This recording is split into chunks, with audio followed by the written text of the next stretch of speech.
Hello दोस्तों, स्वागत करते हैं आपका आईआरए के डिफेंस सूट के आज की सीरीज में। तो चलिए बात करते हैं रतन इंडिया अभी native American anti drone system the defender को टेस्ट कर रहा है।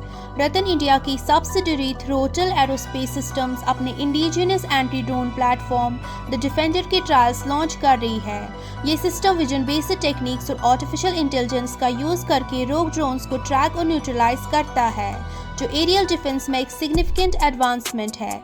द डिफेंडर एक नेट लॉन्चर का यूज करके ड्रोन्स को कैप्चर करता है जो 5 kg तक और 5 मीटर्स डायगोनली तक होते हैं।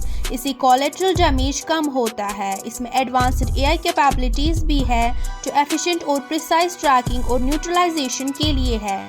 द डिफेंडर एक स्पेसिफिकेशंस में ड्रोन साइज लिमिट 5 kg तक, top speed 95 km/h, flight time 45 minutes तक, customizable lithium ion polymer battery, cruising speed 10 metres second और IP45 इनग्रेस प्रोटेक्शन शामिल है। इस सिस्टम को मैनुअली या ऑटोमेटिकली ग्राउंड कंट्रोल स्टेशन से कंट्रोल किया जा सकता है। बढ़ते हैं एक और खबर की तरफ। इंडियन नेवी DRDO से इंडिया में बनाए गए 4 तपस सर्विलियंस ड्रोन्स ऑर्डर करेगी। इंडियन नेवी DRDO से made in India 4 Tapas surveillance drones order करने वाली है।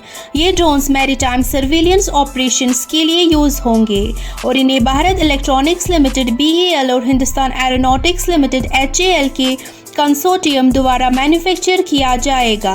कंसोर्टियम जल्दी डिलीवरी करेगा। पहला ड्रोन कॉन्ट्रैक्ट साइन होने के 24 महीने के अंदर रेडी होगा।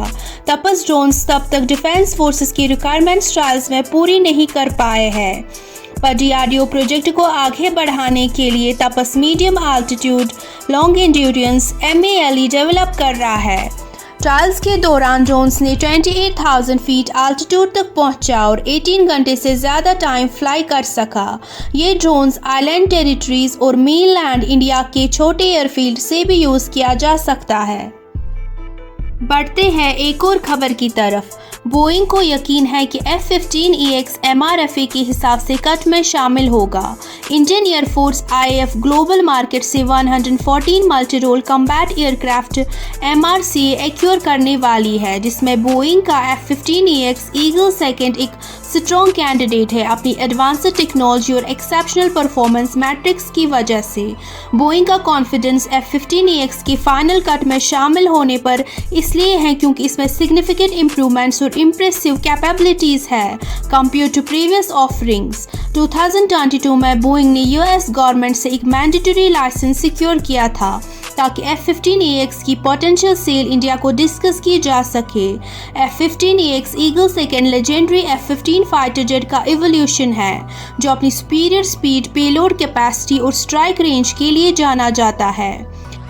ये aircraft heavy class of fighter jets में आता है, जो सुखोई Su-30 Mark 1 का सिमिलर है, जो IAF का बैकबोन है। जबकि IAF ऑफिशियल्स को F-15 एज अ प्लेटफॉर्म काफ़ी पसंद है, लेकिन उन्हें इसकी सिलेक्शन के लिए सपोर्ट मिलना मुश्किल हो सकता है।